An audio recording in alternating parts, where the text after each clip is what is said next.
ऐसी मान्यता है कि हर दिन धन की देवी माँ लक्ष्मी धरती पर विचरण करने आती है और जो कोई उनकी इस दिन सच्चे मन से आराधना करता है वह उस पर अपनी कृपा बरसाती है। एक गांव में एक साहूकार था। उसकी बेटी प्रतिदिन पीपल पर जल चढ़ाने जाती थी। जिस पीपल के पेड़ पर वह जल चढ़ाती थी उस पेड़ पर लक्ष्मी जी का वास था। एक दिन लक्ष्मी जी ने साहूकार की बेटी से कहा, मैं तुम्हारी मित्र बनना चाहती हूँ। लड़की ने कहा कि मैं अपने पिता से पूछ कर आऊंगी। यह बात उसने अपने पिता को बताई तो पिता ने हाँ कर दी। दूसरे दिन से साहूकार की बेटी ने सहेली बनना स्वीकार कर लिया। दोनों अच्छे मित्रों की तरह आपस में बातचीत करने लगी। एक दिन लक्ष्मी जी साहूकार की बेटी को अपने घर ले गई। अपने घर में लक्ष्मी जी ने उसका दिल खोलकर स्वागत किया, उसकी खूब खातिर की, उसे अनेक प्रकार के भोजन परोसे। मेहमान नवाजी के बाद जब साहूकार की बेटी लौटने लगी तो लक्ष्मी जी ने प्रश्न किया कि अब तुम मुझे कब अपने घर बुलाओगी।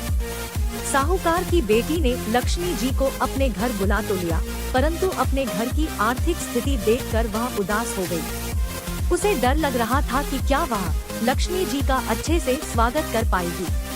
साहूकार ने अपनी बेटी को उदास देखा तो वह समझ गया। उसने अपनी बेटी को समझाया कि तू फौरन मिट्टी से चौका लगाकर साफ सफाई कर, 4 बत्ती के मुख वाला दिया जला और लक्ष्मी जी का नाम लेकर बैठ जा। उसी समय एक चील द्वारा किसी रानी का नौलखा हार उसके पास आ गया। साहूकार की बेटी ने उस हार को बेचकर भोजन की तैयारी की। थोड़ी देर में श्री गणेश के साथ लक्ष्मी जी उसके घर आ गई। साहूकार की बेटी ने दोनों की खूब सेवा की। उसकी खातिर से लक्ष्मी जी बहुत प्रसन्न हुई और साहूकार बहुत अमीर बन गया।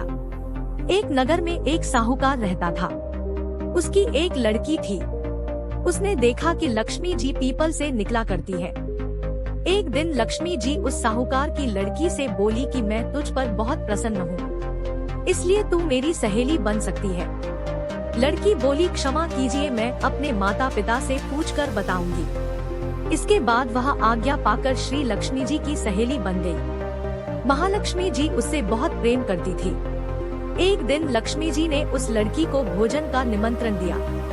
जब लड़की भोजन करने के लिए आई तो लक्ष्मी जी ने उसे सोना चांदी के बर्तनों में खाना खिलाया, सोना की चौकी पर बिठाया और उसे बहुमूल्य वस्त्र ओढ़ने को दिए। इसके बाद लक्ष्मी जी ने कहा कि मैं भी कल तुम्हारे यहाँ आऊंगी। लड़की ने स्वीकार कर लिया और अपने माता पिता को सब हाल कहकर सुनाया। यह सुनकर उसके माता पिता बहुत खुश हुए, लेकिन लड़की उदास होकर बैठ गई।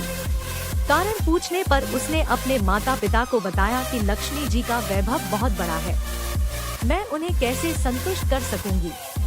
उसके पिता ने कहा कि बेटी, गोबर से जमीन को लीपकर जैसा भी बन पड़े रूखा सूखा श्रद्धा और प्रेम से खिला देना। यह बात पिता कह भी न पाए कि एक चील वहां मंडराते हुए आई और किसी रानी का नौलखा हार वहां डालकर चली गई। यह देखकर साहूकार की लड़की बहुत प्रसन्न हुई। उसने उस हार को बेचकर लक्ष्मी जी के भोजन का इंतजाम किया। इसके बाद वहां श्री गणेश जी और लक्ष्मी जी वहां आ गए। लड़की ने उन्हें सोने की चौकी पर बैठने को कहा। इस पर महालक्ष्मी जी और गणेश जी ने बड़े प्रेम से भोजन किया। लक्ष्मी जी और गणेश जी के आने से साहूकार का घर सुख संपत्ति से भर गया। हे लक्ष्मी माता, जिस प्रकार उस लड़की पर अपनी कृपा बरसाई, उसी प्रकार सभी घरों में सुख संपत्ति देना।